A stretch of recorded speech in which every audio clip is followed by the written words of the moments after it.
Today is July 4th, and the Yankees got swept by the Reds. 3-game series, 3 losses. Let's chat all about it. Happy 4th. Played bad. Let's recap the sad. How much more can we take? As the loss column grows, try to enjoy the show. It's time for Talkin' Yanks. Damn, that's a really good song. Like, I feel that one. Hello and welcome to Talkin' Yanks. My name's Jimmy. His name is Jake. BBD in the corner. Brought to you by SeatGeek. Yankees lose. Pretty sad. All 3 games to the Reds. Happy 4th. Jakey Bangs, how are you? James Davis. I'm okay. Hey, happy 4th to everyone. Happy Independence Day. Doesn't get called that a lot, you know? Happy 4th. Happy Independence Day. I'm okay. Kind of sad. No, it's Pretty sad.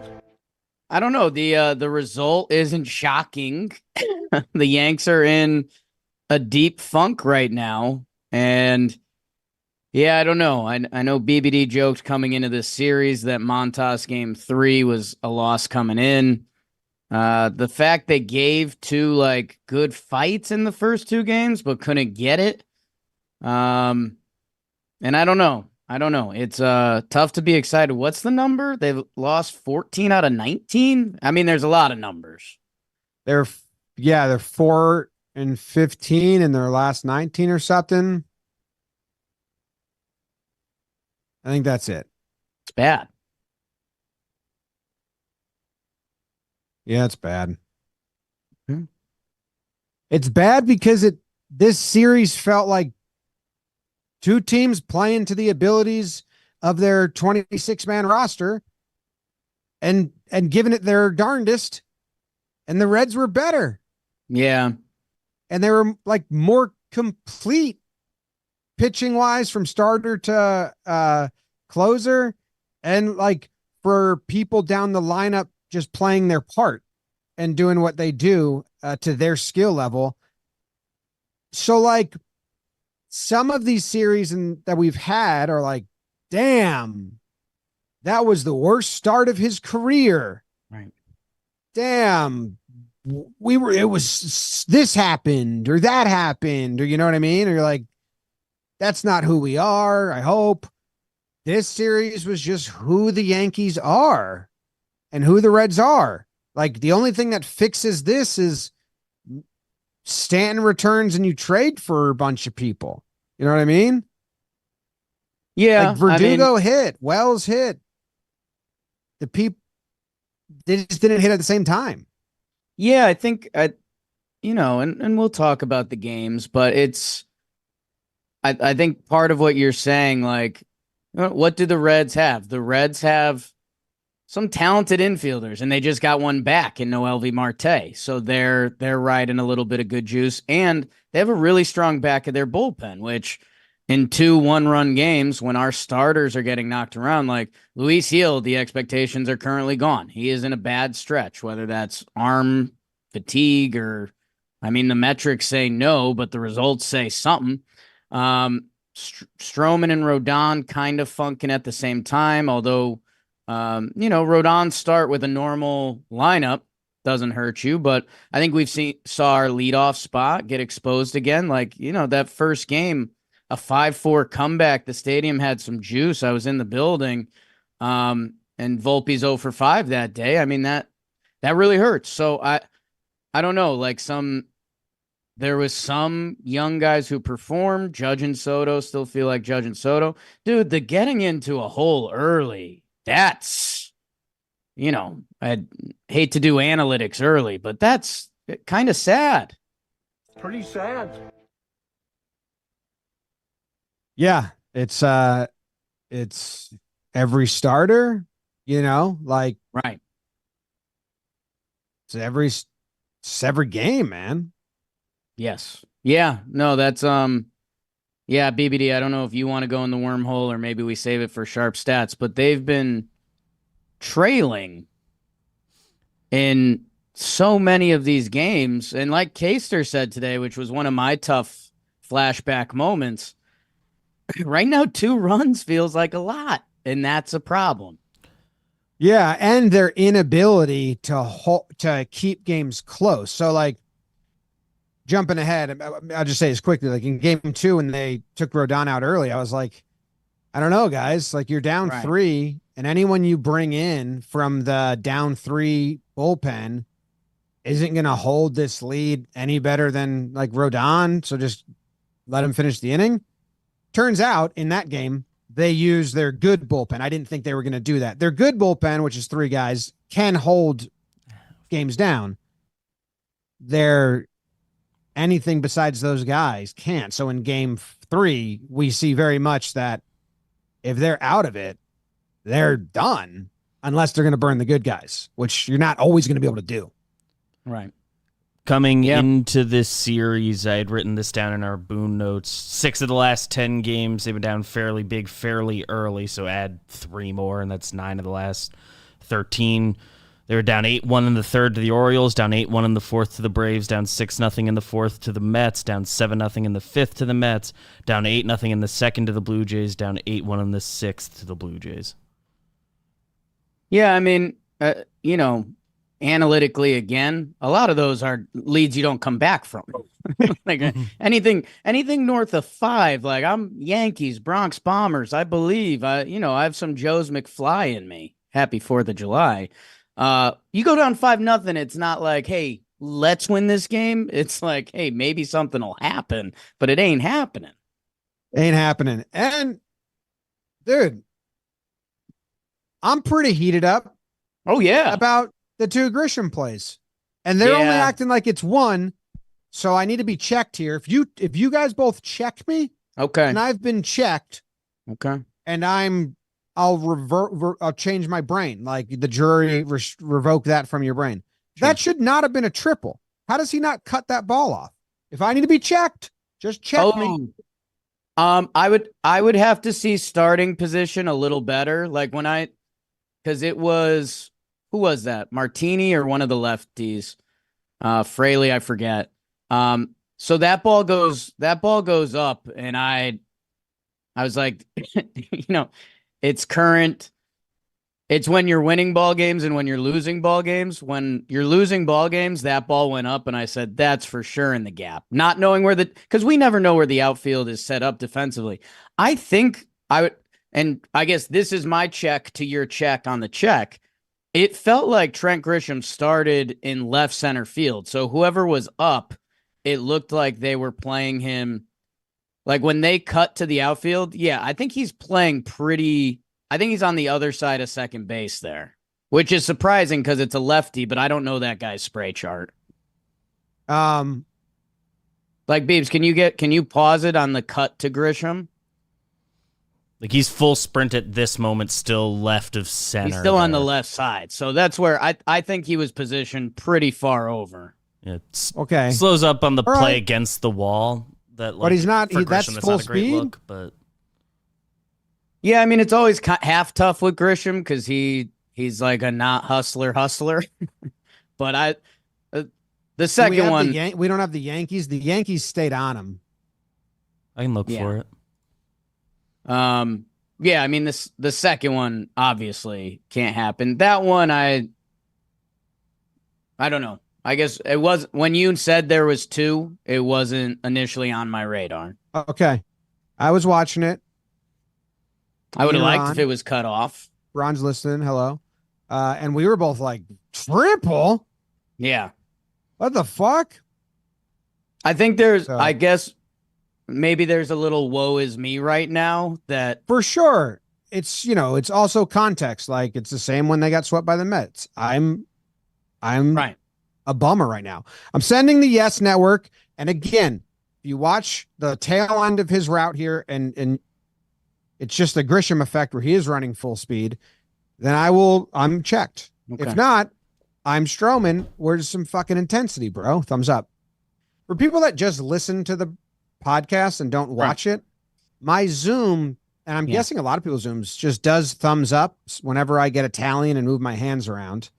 So that's why we've randomly been saying thumbs up in the middle of sentences. If you're audio only, it Yeah. might have been confusing you. That's actually a hilarious listening experience. Every now and then they just say thumbs up. Yeah, Like I've caught thumbs myself upping a what we couple. say. Caught myself a couple times recently doing hand stuff to describe things, and I was like, "That's right." I mean, for some of our shows, the majority of the audience is podcast only. All right, we're watching and maybe I'm checking myself. Whatever. I'm just grouchy. I was shocked it was a triple. He was positioned to the left of second base, which does add up to it. But the last shots, it's just like the running style. Like he dekes people out. Anyway, the one in the ninth is inexcusable. It's a bad look on the whole team. Yeah, I do think. How about this? I'll be in check with your checking because this is something I've brought up before.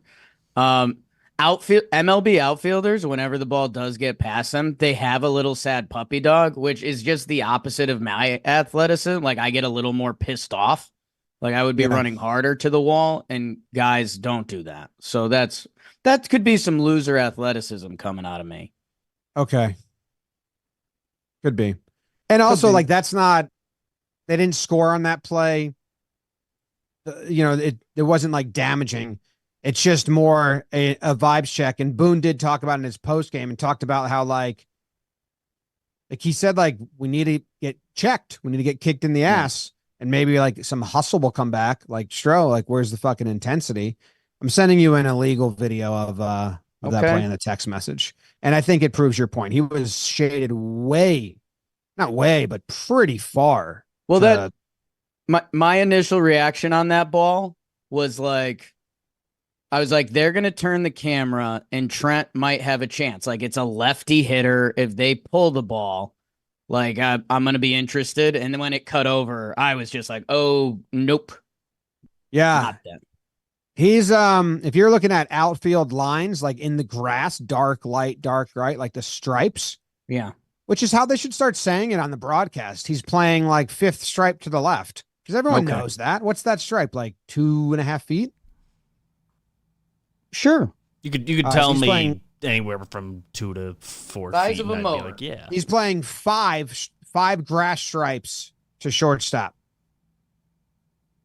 So yeah, I mean, maybe the point is 3.5. I would say 3 feet. If anyone in the live chat knows how wide a stripe is. I think every with stadium does them a little differently. Because that triple was with 2 outs, right? Yep. So I think that, I guess what I could say not defending Trent in that moment is, yeah, I don't think he gave it his A+ sprint because I think that was a backbreaking play. That sucked. That play sucked. I thought they were going to come back and salvage and not get swept before that. Yeah. They could have came back in all these games and they did not. You want to burn them? We're digging holes. Yeah, I'll let you think if there's any grounds creeping we need, but I think the biggest factor in this series is factor. I know you're a factor man, Jim. I'm a factor man. Especially, I had one for lunch today because it was like, 4th of July, we're running around a little bit. Did some chores, haven't been home for that. And factor, this is the one, if you're busy, you're saving time, and you're trying to take care of yourself, whether you're, a protein plus person, keto, Factor's fresh, never frozen meals are dietitian approved, ready to eat in just 2 minutes, 35 different meals, 60 add-ons to choose on every week. Make your day delicious from breakfast to dessert. Stay fueled with an easy, nutritious option and head to factormeals.com/Yanks50. Use code Yanks50 to get 50% off your first box plus 20% off your next month. So Yanks50 at factormeals.com. Yanks50. 50% off first box, 20% off your next month. Yanks 50. I have to send you one more picture just to wrap this up because I was like, you're right. What's Jake Fraley's spray chart? He's a lefty and they're playing him that way. Real weird spray chart. It looks like Grisham's playing, like where Grisham is where a lot of balls do get hit. which is 5 stripes to shortstop side of dead center. A lot of singles, so maybe he's looking to come up throwing there. I don't know. Yeah, I mean, we're new to this. I think if we saw Jake Fraley's spray chart, we would also have Trent Grisham where he was. In that area. Shift there a little bit. Yeah. Okay. You want to burn game 1? Yeah, sure. Happy 4th.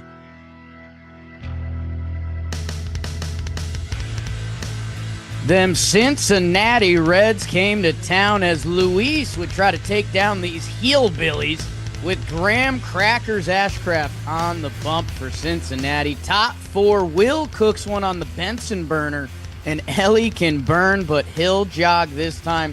2 2-run homers. Call the cops. Woo whoop. It's 5-0 Reds. Yankee fans feeling like Sisyphus as our heel troubles continue.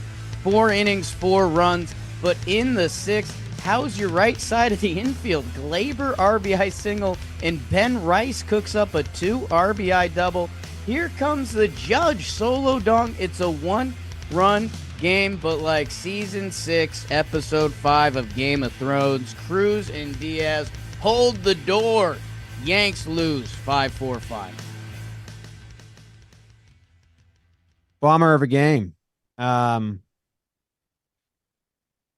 Heel just lost all steam. Yeah. I actually think he lost steam in the 3rd inning. The Ellie triple and then a run on the ground out. After that, it just seemed like almost like he had a bet with Ellie to the Cruz, and like he lost that and he was just like bummed out.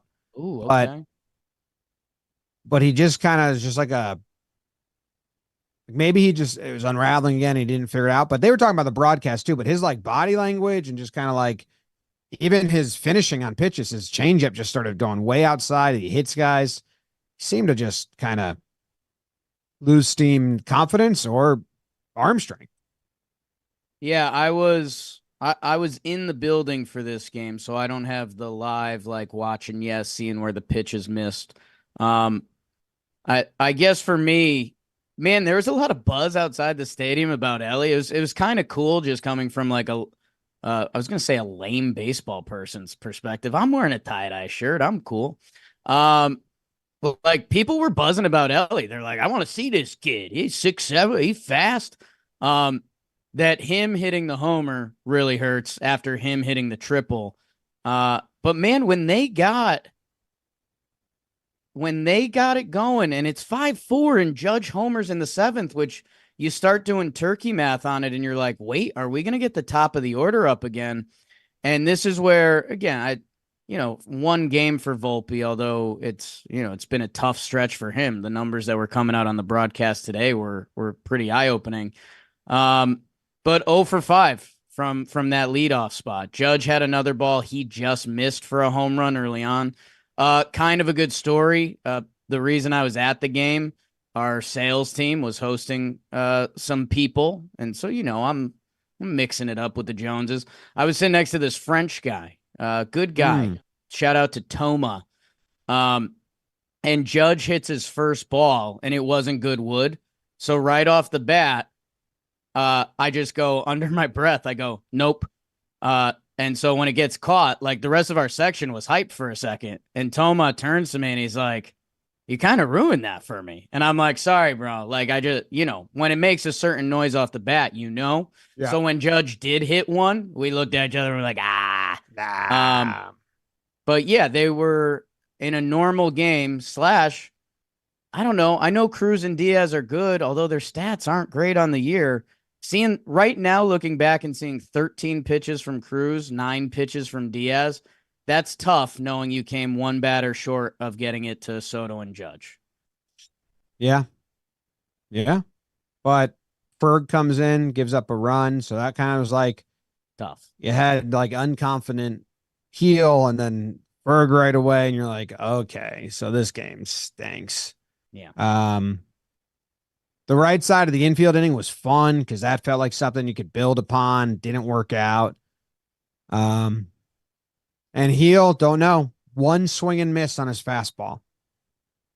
So that's a trend. He had odd games early in the season. We looked at this last recap that we talked about heel.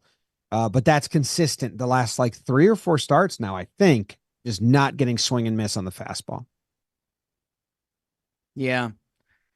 Yeah. I mean, I don't know. This is a little obnoxious. And again, this is Jakey Lytic, so I'd have to get some better numbers, but like it felt like so many Reds players had like a really good game. Like if there was a metric, and I'm jumping to future games too, but if there was a metric, like how many really good games have you had? Like Jake Fraley today, Nick Martini, India today, Ellie De La Cruz in this game. There's like Judge has a lot of really good days, which is awesome. Soto has a chunk of really good days. Like I feel like I haven't looked at box scores and been like even we're happy with Glaber and Rice in this game. They each had 1 hit. Yeah. That I don't know. I know that's a weird Jakey bizarre metric, but it's something that's been brewing in my head. Yeah, start of the season, you had Verdugo helping. You had Volpe helping like the very start of the season. Stan certainly had a couple days here and there. Right, like when Stanton had a good day, he had a great day. He had like Yeah. a we're going to win this game day, and we kind of don't have that right now. Speaking of Stanton, we skipped the groundskeeping, and it's one of the few times I have a notes app Okay. of groundskeeping. Nice. Yeah, because I was watching the game today on mute because we were celebrating July 4th, so I wasn't really tuned into the audio. So I was like, I got to know my stuff. I got to be up to snuff. I got to know this ground. Hamilton is rehabbing but has not resumed throwing. Stanton resumed treadmill activities on June 27th.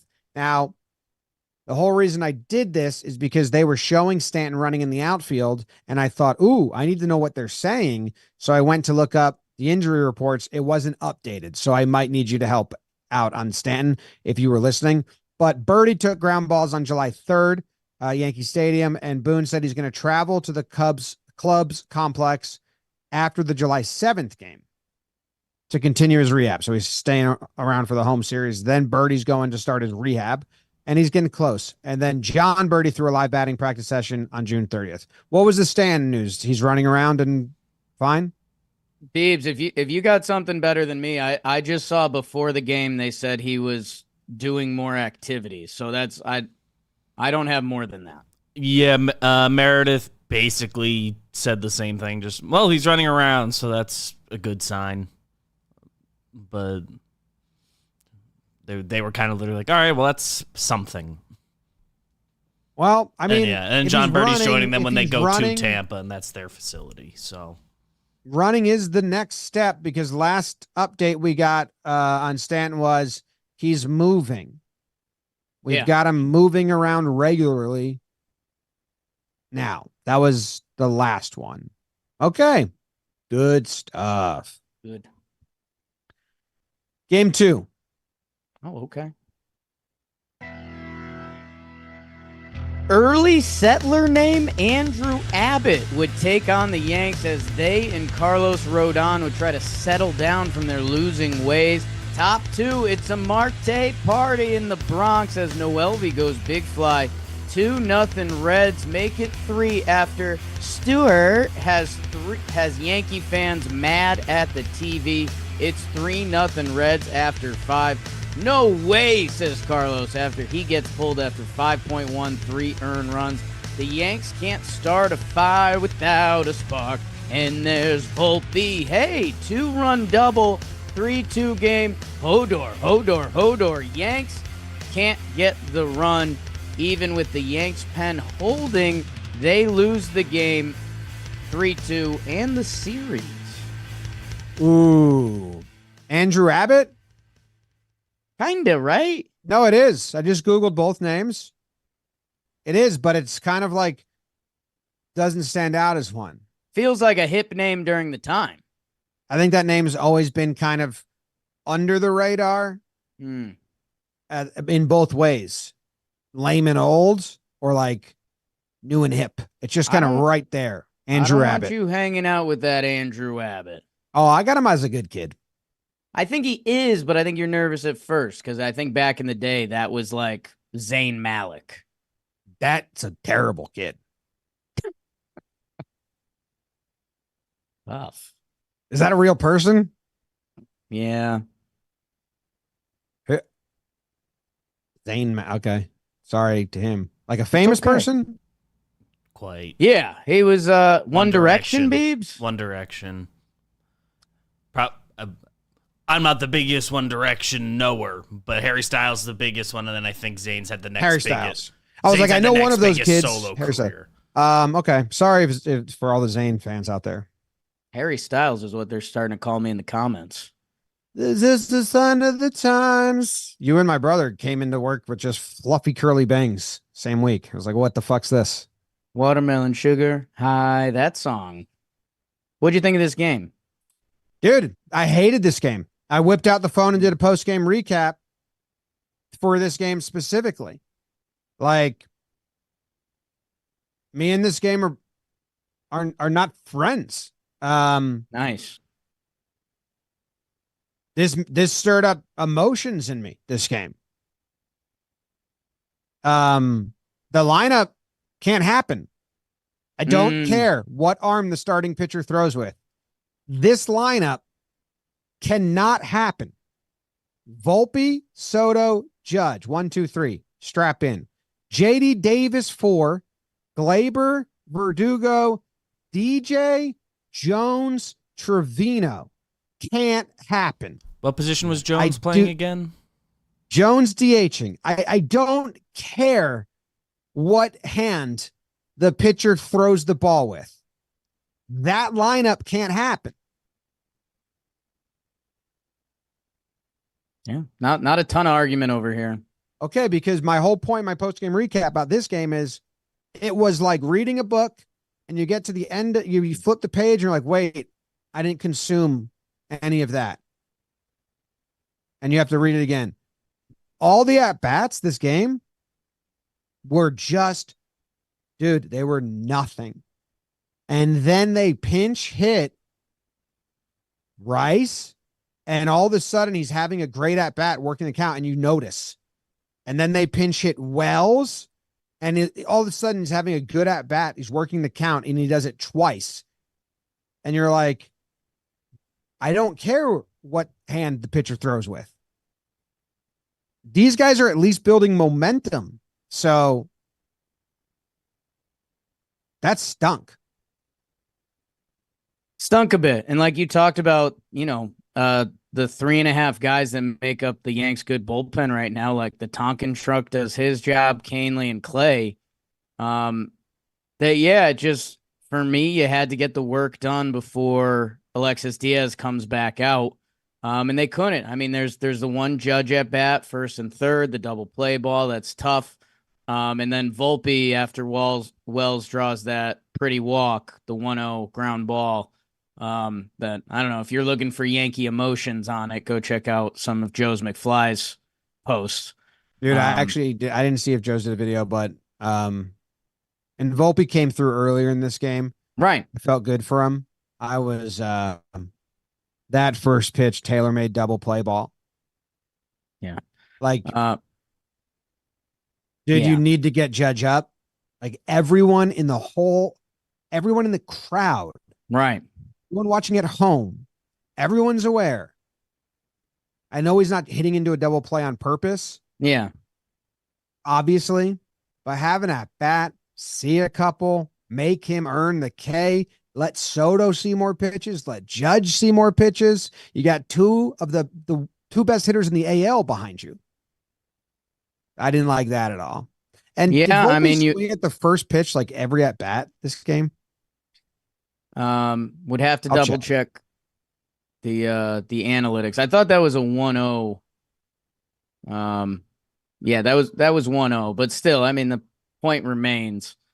That however you play your baseball game, that can't happen. And that's where, sometimes hyperbole plays, but it's the most important batting spot, like in baseball. It's in front of literally two legendary hitters. So it's tough. I mean, Volpe, if he elevates that ball, it's probably in the gap, and we're saying something different. He did not, and that can't happen. So it's also like, hey, is that not a bunt spot?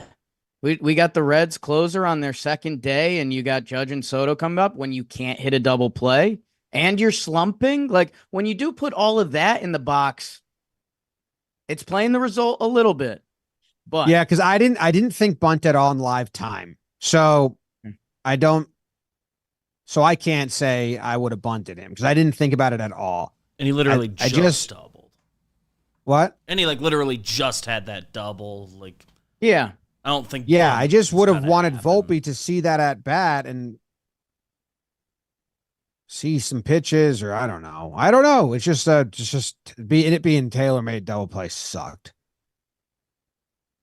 Yeah. All right. Anything else? Oh, I do have something that the fans aren't going to like that I say right here. Okay. Rodon actually pitched well. Like when Boone talks about his starts, like Boone telling us he actually pitched well when he gave up 8 earned runs is crazy. And Jake and I just have to just nod and be like, okay, like I don't know if it's worth arguing that point. This game, Rodon gave up 3 hits. They led to 3 home runs. Struck out 8 dudes. I thought his slider looked good. I thought his like he was kind of doing his slider like hard and then the more curvy sometimes. He gave up 3 hard hit balls. Like the metrics were there. So the result sucks. We have to stop making every time someone gets good wood, it's a homer. That seems to be plaguing all the Yankees pitchers. But I will say, I do think Rodon was better than his result in the start.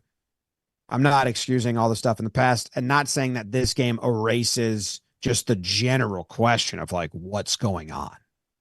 Yeah, no, I mean, this is, well, Rodon's ERA on the year is up to 4.45, which that's kind of an eye opener. But also, yeah, I mean, what you're saying is right. And if the Yankees were rolling right now, they probably win this game 6-3, but they don't.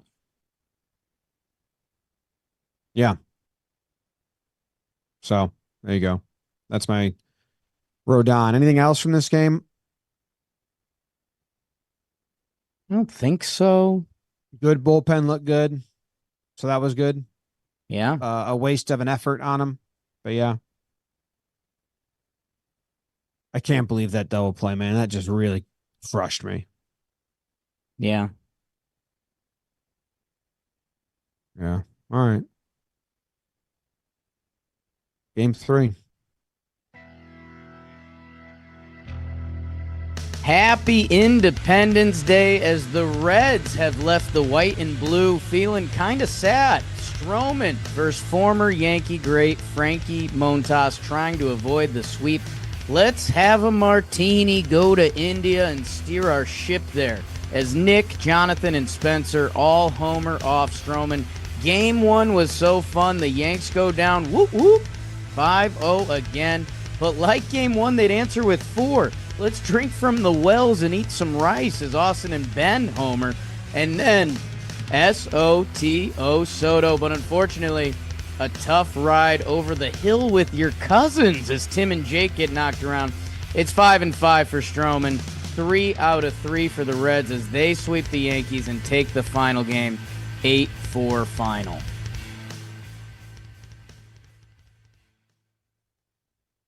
Bad game. Bad start. Bad relief appearances. Bad offense. Not terrible offense, but bad. Yeah, I mean, the two, I believe Fraley and Steer were both with 2 outs. That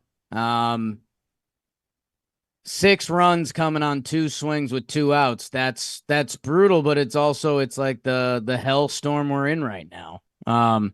That, if Spencer doesn't steer it that way, it is kind of tough when you see Tim Hill, Jake Cousins, and Caleb Ferguson as your final relievers in this one. It's just Matt Blake has been great.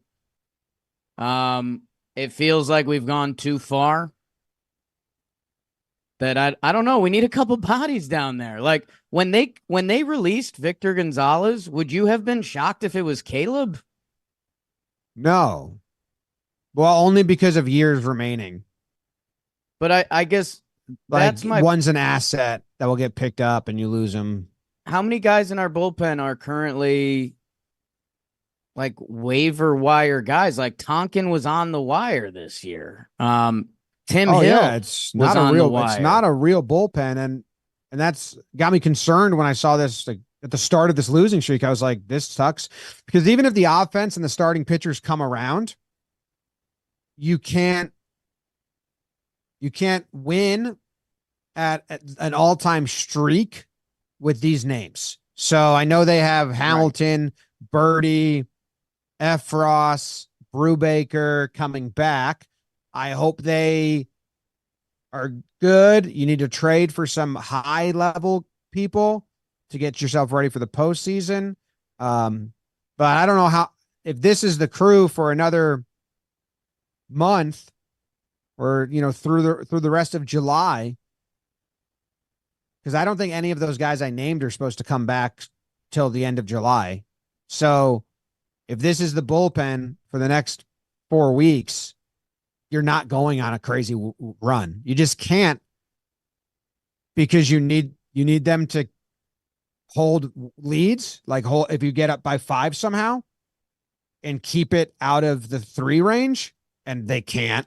Like those guys below Tonkin cannot do that for 3 innings or 4 innings, and then stay in games when you're down 3, and they can't do that either. So until we get some mix up, I don't think the Yankees could win at a pace that erases the pace they're losing at. Yeah, I mean the only thing I'd say to be fair to some of those back end guys, like, but they haven't had a ton of opportunities up 3 or 5 recently that, I don't think either of us are pointing the finger at them, but yeah, it would be really tough. Yet, the Reds kind of did it today. Their 2 bullpen studs were out, but they put up an 8-burger and held on. Yeah. With the names I said on the IL, like, you can do that, and they did that at the beginning. They had enough, but like the options are really slim right now. Yeah, and it just feels like, sure, is something out of Efros, Birdie, Trevino, like, is someone gonna arise from that at the year end? Hopefully, and like there's a solid chance.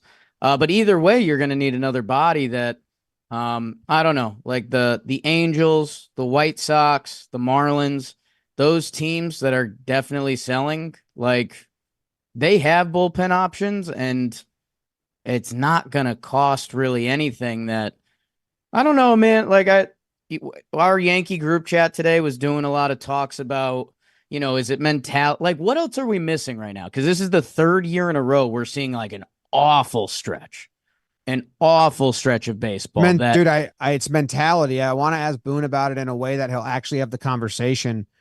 But like the Glaber stuff, the Grisham stuff, some of the like headiness plays recently, and Boone said today in his postgame, he said lack of focus, like lack of intensity.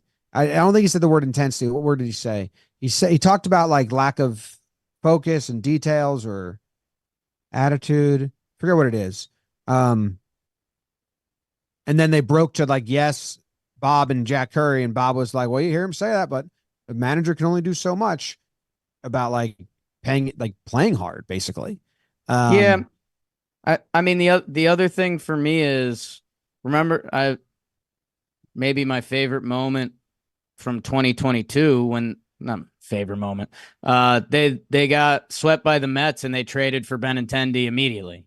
And it's like, we needed a left fielder, we needed a defender, we needed a lefty bat, and they were just like, oh, we're losing games. That just sends a message to the team like, hey, stuff like that matters. We're all humans. We all feel something that, like, I don't know if the Yankees broke today and it was, hey, they traded for Tanner Scott from Miami, who just mowed down the side. The clubhouse would feel that a little bit. Like, I don't know. You have to do something. And hey, even Ben Rice having him lead off today. That's a version of something, and it half paid off. But I don't know. Like, you need the other dumb thing that I was laughing at today, and people can call me out if they want to. The past couple years when we've played the Red Sox, I always feel like they were trying to spark someone in the leadoff hole. Like, we'd be playing Boston, and it would be like, wait, this guy's leading off? Like, what are the Red Sox doing? But they were trying something. And like seeing how deep Volpe's slump got, and then the quote that got me, and this is my version of check myself, but when you're losing, things feel worse, was Boone. Boone said like, "Oh yeah, we're putting Rice up there today, but nothing's permanent." And it's like, why is anything permanent? We're playing sports. Like has anyone ever asked? Like, why do you even need to state that? Yeah. Like, Volpe moving up there shouldn't have been in the realm of permanent. Yeah. That's why did we treat Volpe that way? And we asked him that after because it was 3 weeks, Glaber wasn't doing it, so they moved on. And he acted like it was a bullshit question. And I was like, well, no, it's not, because you just moved Glaber after 3 weeks of poor play. You got 3 weeks of Volpe poor play, and you just moved on. Yeah, and then, okay, this is my final hot But hold moment. on. For the audience at home, the reason Boone did say that is because Ben Rice is not going to be leadoff tomorrow. Well, against lefties. Who do they play tomorrow? Do they face another lefty? Would have to check who's twirling it for the Sox. Hauk tomorrow. Yeah. Who? Hauk, Winkowski, Crawford. I think all three of them are righty, so we might see a run. So then he might stay. Yeah. Yeah. What was I going to say? Oh, and this is, again, losing fuels it, and I'm going to get away from this mentality for the rest of the show. It's Independence Day. I'm cool. Hey, the Baltimore Orioles called up Jackson Holliday, #1 prospect this year. He struggled. It was like a really bad struggle. They sent him down. Remember, that wasn't even on the table for Volpe? The game we were playing, like, how bad would Volpe have to be? And we were like, the limit does not exist. Like, that mentality is pretty different, huh? I'm done. Another good point. And again, I don't think your argument is against Volpe, the player. You're using examples with Volpe to show how the Yankees are a little bit different. They called him up, and they were like, no. Yeah, he's not going down. That's what Boone told us. We're like, no, there's no way. He's not going down no matter what. We're going to give him the whole year to develop. What is that? And then they put him in the leadoff, and he did the same thing. That's a little kid gloves on Volpe, but I will say Boone has not had that about him these last 2 weeks, last week in the press conferences, which I thought was interesting that I was going to save for awards. But Boone's been honest about Volpe and his struggles and his frustrations with the struggles in the post games more so than he'd ever have in the past. It's almost now like how he talks about Glaber. What year did he bang the table? Was that 22s? Probably 2021. Because we were in the Bronx office, I think, when that happened. So, yeah. All right. Awards? Is that where we're at? I'm seeing 22. I think it was right after that bad stretch. Because August 22 was worst month ever, and they had a nice September that year. So we kind of rallied around it going into the playoffs on Twitter collectively, not us specifically. Game 3 had the standoff. I don't like the standoff. Never have. Benintendi and Monty did it at one point. Everyone on Twitter spheres getting very excited that they get to call me old and grumpy, which I said in the tweet. You can call me old and grumpy, but I mean, Ian Hamilton and Poteet on the IL delaying a game because of a standoff when we're in the midst of losing. Not in the mood. Not in the mood, and neither was Boone. Yeah, I go both ways on it. I know people, you disagree with me on Monty and Benny. I don't like the standoff in general. I just don't. I think it's very lame. I like other shit teams do that are zany and weird. So I'm not against it all. Yeah, I don't know.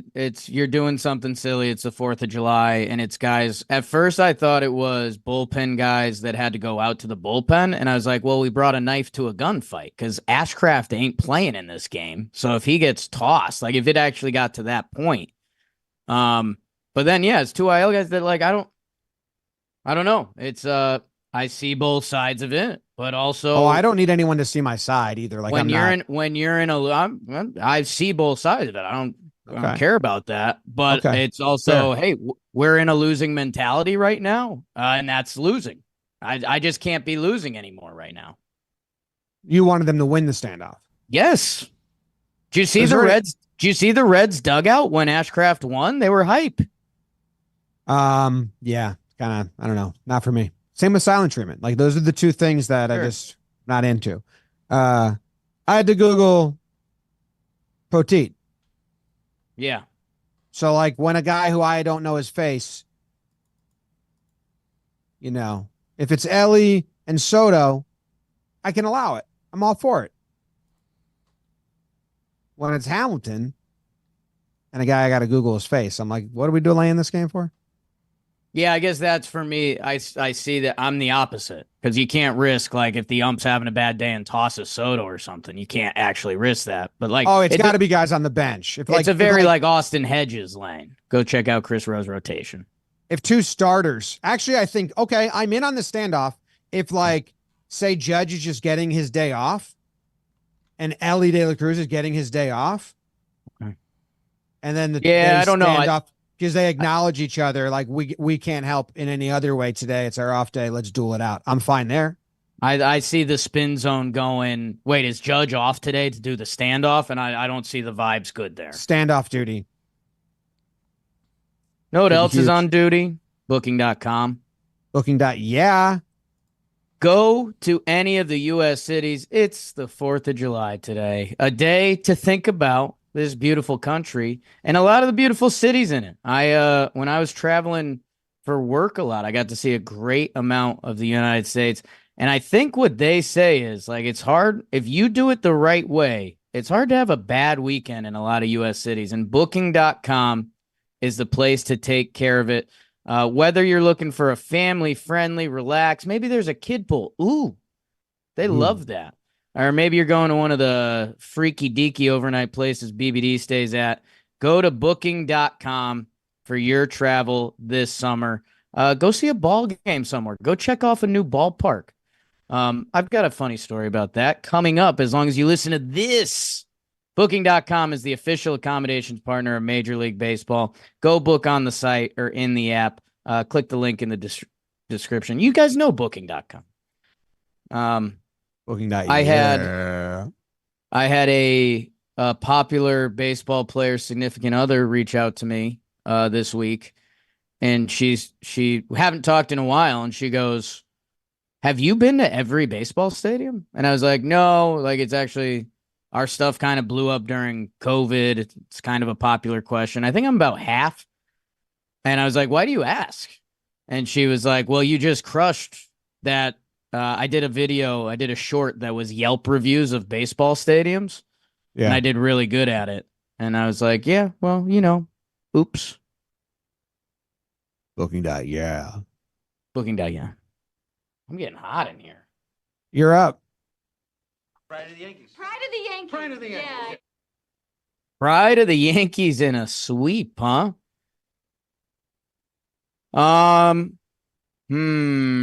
Snape.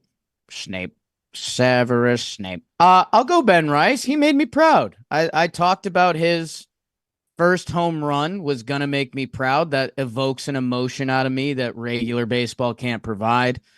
He gets moved up to the leadoff spot, which I almost was like, I guess a little troll almost came out of me that I was going to say his first at bat, he struck out, and I was going to do a Volpe joke about him like fist pumping. And I was like, Yankees Twitter is not ready for that right now. But Ben Rice led off, good at bat, foul tip into the glove, one of the worst feelings, full count. And then he hits the homer, which, hey, from what we've seen from the leadoff spot recently, we just penciled him in for the whole Boston series. So, Ben Rice, the numbers are not impressive on the series. He did lead the team in runs batted in. How about that? But he made me proud for a second, and it's a big smile. I will be interested in like pitches per plate appearance for him. Because it's got to be high, right? You'd like to think so. It feels high. In game 1, I'm at 11 through 3 at bats. 14 through 4. What's that? 14 divided by 4. Reeve. 3.5. Yeah, I think 3.5 is good, not great. But I don't know, actually. I haven't looked at the leaderboard in a long time. He had 1 at bat in game 2. 5 pitches. Okay, that just went up. It just went up, folks. Well, First his leadoff at bat was today. 8. His leadoff at bat was 7. So, is anyone doing the math? 16 plus 7? Yep. Plus 3. 26. Plus 4. 30. Plus 2. 32. And how many at-bats is that? Plus 5. 37. 37. And he had 9 at-bats. 10 with the 4.1. walk. 3.7 then if it's 10 plate appearances. Okay, I think that's pretty high. Way to go, Ben Rice. You made Jake proud. Sweet. Good smile on a homer. Dude, the homer was, you gave him an award a while ago that was like, bring it home or something like that. And it was about how you wanted to see him hit homers at home.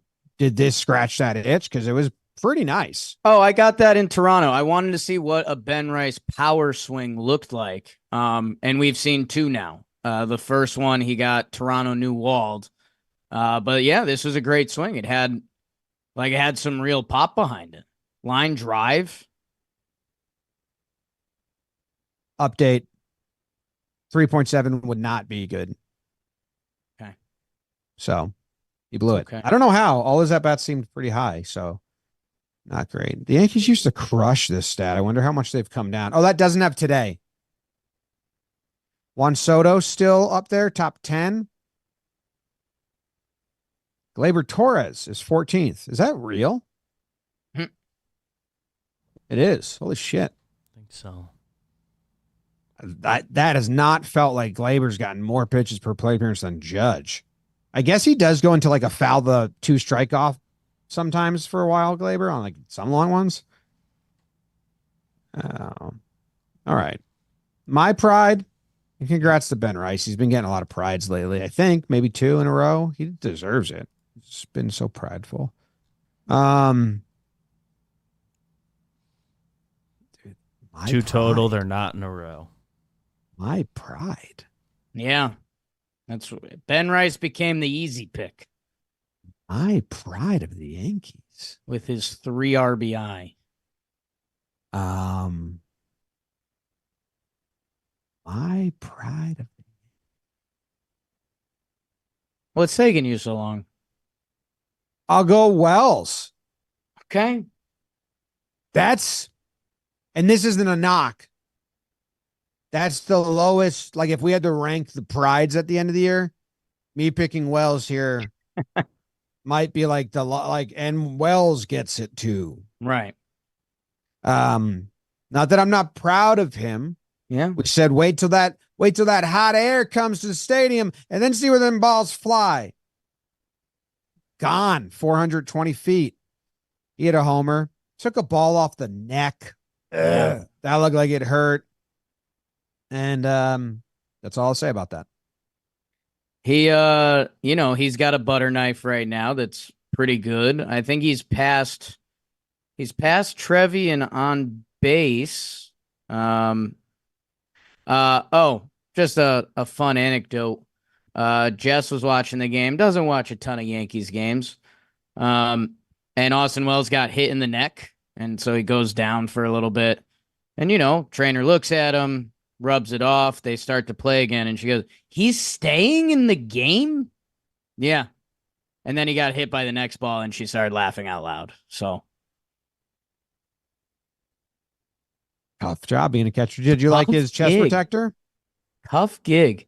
Yeah, for the 4th of July, knock yourself out. Yeah, I liked it. Reds one was a little better. Had the stars on it. But their Yeah. uniforms built for it. Yes. I was nervous at the beginning of the game because there's all the delays at the beginning of game 3, and I thought the ump was like stopping to say, the red half's too bright. Because that sounded like something an ump might do there, coming off a big delay already for Anthem. So I was Apparently nervous, it was just a sadness bad. in the family. Apparently. Apparently, I just made that up. Truth. Luke Maley. That's the name. MFer, you go Think first. so. You Yankee Oh, wow. motherfucker. Yankee. All of them. Sad Osmus. Go Yankees. Oh, Pretty sad. Grams? cutting us off. My grandma from the grave. End the episode. Balloons. What? I said my grandma from the grave and they throw balloons in my face? How about Zoom's that? Fucked up. That is powerful stuff, man. Oh, God, Jimbo. This is actually harder. Yeah, there's a lot of options. It's like, all right, who do you want to, who gets the brunt of it?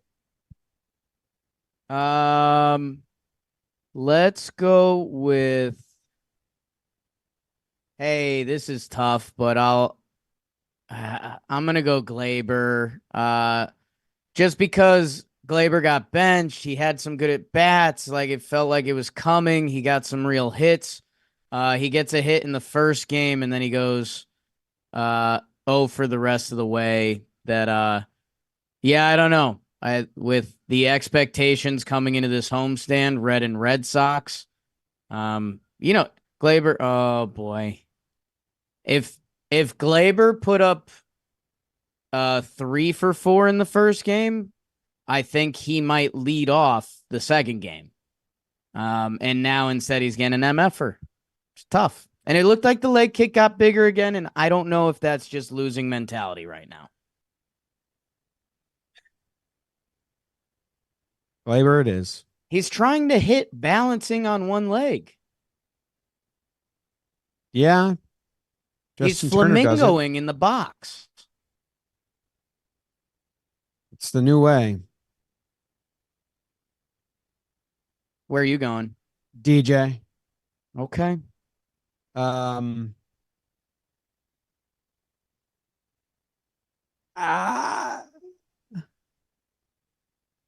Might be time to have a hard talk with yourself or hearing something tough from someone else. At what point is it whatever you want to call the next step, going to Tampa just to get your feet under you and see pitches? Fake injury, which is horrible to say. Go and remember the Titans. Put Petey in. He's better. You know? At what point it's all-time bad. Yeah. Dude, he tried to tie the game with a homer on a pitch he saw and recognized, and it was just a fly out. Yeah. Today, he saw a pitch. He swung huge. It's like a humpback line drive to the second baseman. And those were like, I saw him recognize and swing. Guys have made guys have made comebacks from being this far gone. Matt Carpenter did it, but Matt Carpenter, they usually leave baseball and they have a lot of time working on their craft or rehoning what their swing is or who they are. Guys who do this. come back from so many injuries and so many funks that they go work with a hitting coach in the cages and just like re-grasp what it is. I don't know if he's going to play his way into anything here. And there's probably a quick, honest conversation that needs to happen. Yeah, it's looked as bad as it can look. And the only thing I'll give to DJ's camp is we just saw another older player that was really struggling and it clicked. George Springer, his numbers were in DJ land and he's played some better baseball. So it's a funny sport, but I think you said it's about as bad as it gets. Yeah. So tough. Fun DJ was some of the most fun rooting. Fun guy. No, not fun, but that makes him fun. He's feeling it. You see, you're getting a little emotion out of him, which again is kind of like a bad thing that we're saying. Yeah. Yeah. Regular on the wall.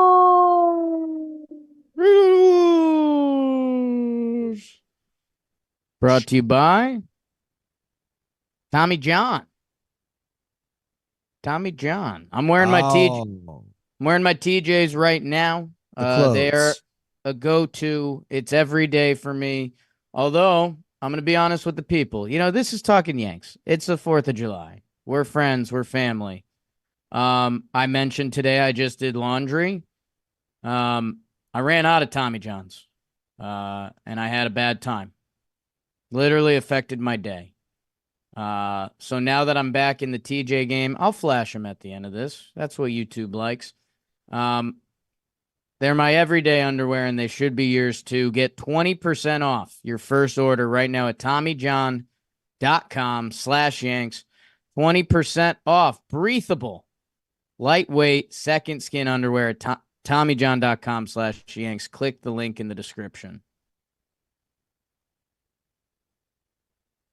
Regular awards, huh? Yeah, you go first.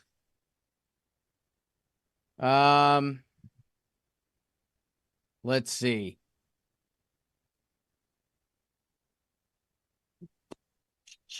Make It Matter Part 2. Verdugo. Verdugo again. He could have been the ire of today's conversation, along with Glibber, along with a lot of guys.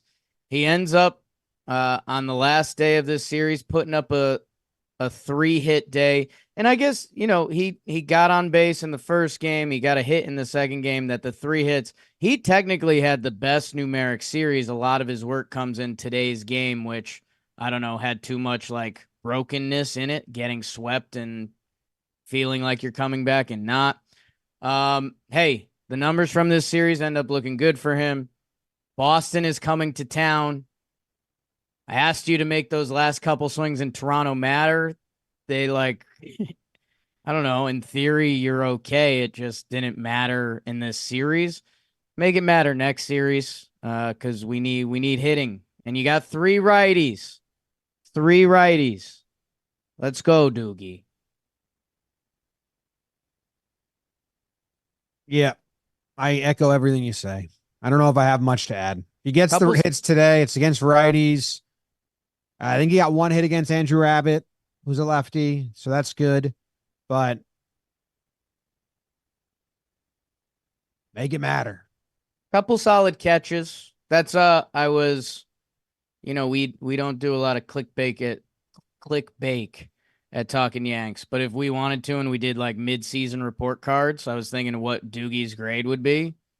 I was like, well, the defense has been good all first half. The batting was solid, and now it's been really bad for a little bit. That I don't know. It's been good having his defense out there, but need him to hit. I mean, he's got 3 weeks to get the report card grade up. This would be the check-in with the teacher. Yeah. Hey, just to let you know, Jimmy, you're on path for a C+ right now. Right, but you were at a B+. You were at a B+. There is enough for you to get do back there to get it back up. This, there's enough time. C-, I think, right now. So You'd have to have a big heater.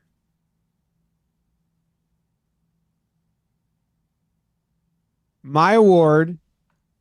Wait, I just had it lined up. What was it? Was the Goodwill Hunting Award. Okay. Okay. Let's see. You know, it could be a lot of things, a lot of iconic scenes. I'm It gonna stems guess from one of the iconic scenes. I think you're going JD Davis because every day you hoping up to not see him again. That's harsh, but it's honest. I haven't seen him yet. Right. No, it goes to Aaron Judge. Okay. Stemming from the it's not your fault. Not your fault. It's Okay. not your fault. When he grounded into the double play on the first pitch, you know, we've talked about when Volpe did at the end of the game. When he did it in that game and you thought it was a big opportunity, and then it's hits it on the screws, double play, and you see him at first base go, fuck, and show emotion. And you're like, yeah, like that's a bummer, but hey, dude, like it's not your fault. Okay. It's not it's like Judge. Let's not lose your cool here, bad. You know? Yeah. It's not his fault. I thought No. that was the scene I first jumped to, but I got a little negative on it. Sorry, JD. It's okay. Will Benson robbing that homer in the first inning was kind of messed up, huh? Yeah, they showed an angle of it in the post game on the side. So I don't think it was gonna be a homer, but it was a good catch. And I played ping pong against Will Benson. Long arms. Scary. Long arms. Like his paddle was over the net, basically. It didn't look like two people that should be playing ping pong against each other. No, they would be like, these are different species battling, you know? Hey, I watched Wimbledon this morning. Nice. And I got sucked into a match, like lower. Oh, here's us playing ping pong for those at home. Dude, like at one point he reaches over the table right here and it was like, hey, man, I'm just a baby. You don't see a lot of people playing ping pong scared, and you rightfully were. Yeah. It's just his paddle was there. And I'm not bad at ping pong. I won 20 straight at our last All-Star event. Right. Anyway, it was like an Australian versus a Ukrainian. I forget their names. Sissy or something like that. Sally. Yeah. It was wild. You would have liked it for the sport. Wild game. Tennis is tough. The bodies, you have to be so young and it changes so quick that it's tough for me to keep tabs on. But yeah, it's emotional. People run hot. Well, And this was like the Wimbledon- 16th ranked versus an unranked. So I don't even know if you know them if you were keeping Wimbledon's iconic. And tennis is Kostiuk and Seville. okay. Yeah. All right. So that was the It's Not Your Fault award. I'm gonna give out the Good Will Hunting award. Good Will Hunting award. Yeah. How about It's building off of yours a little bit. the It's Not Your Fault award?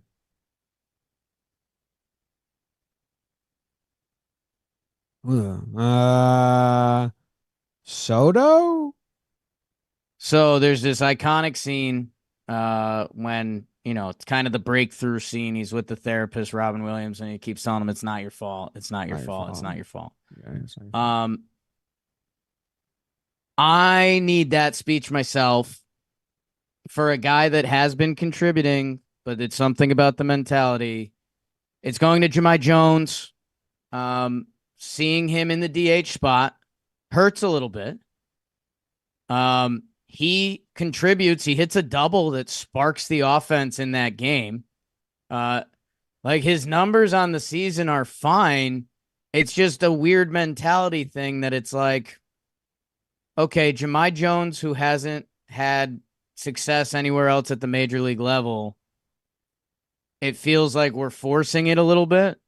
And it just feels like when you look back at old lineups every year, when we do like the 2-year look back and we're like, oh my God, Jahmai Jones, bottom of the lineup, DHing doesn't feel like the formula. That I don't know. I don't know where Jahmai's defensive skill sets are even at, but like if he's in the same lineup as Glaber, should he be playing second? It's a little bit of me talking to myself.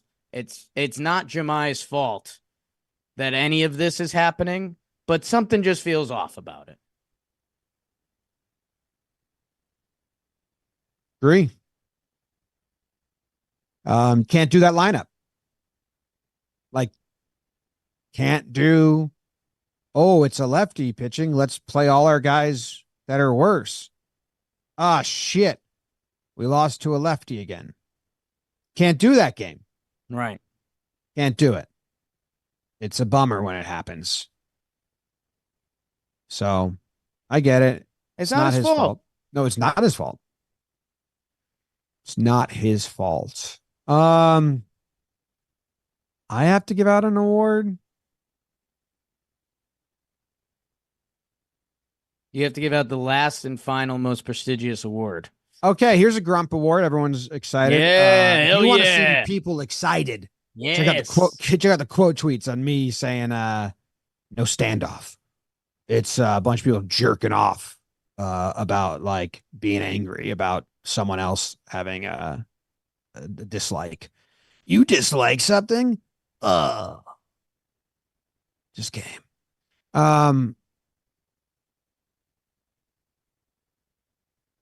Fuck was I gonna do? Oh, Okay. I was gonna say, please, kindly stop.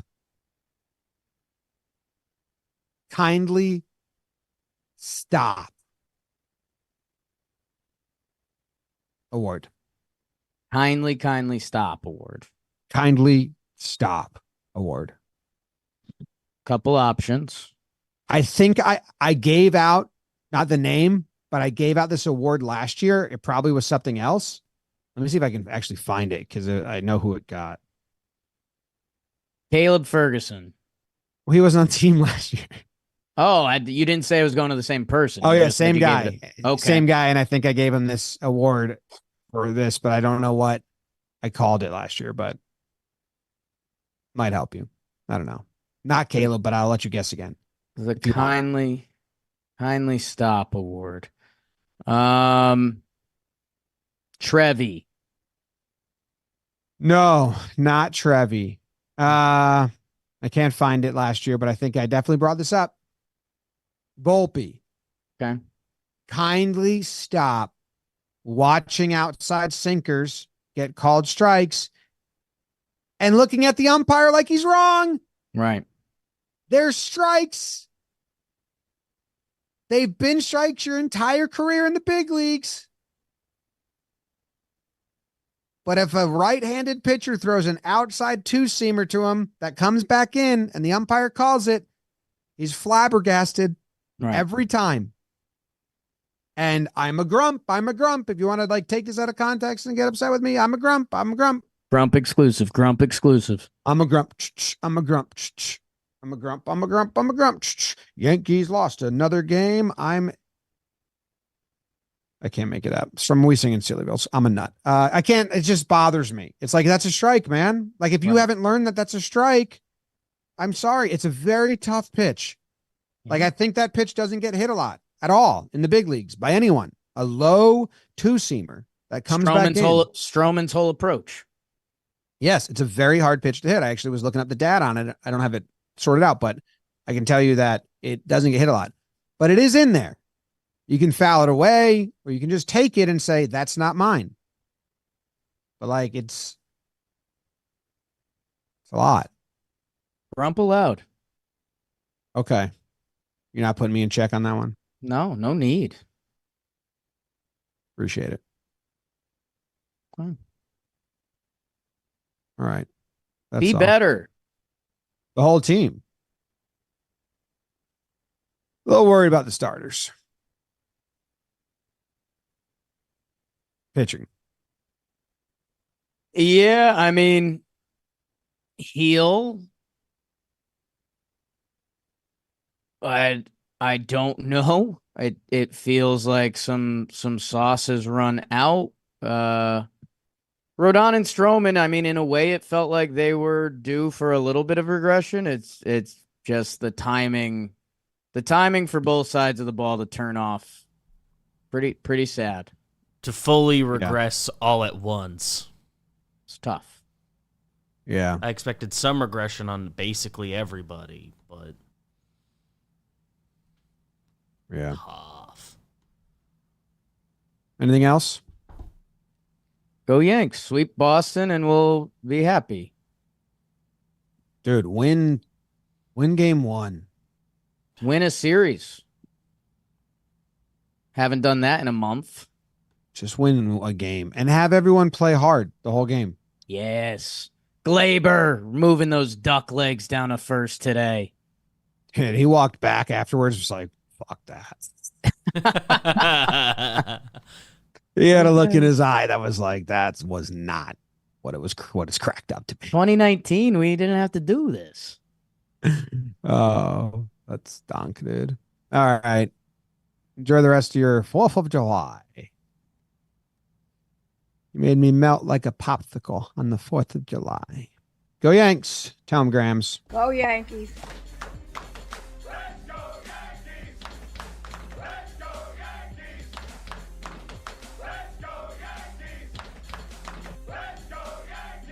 Go Yankees.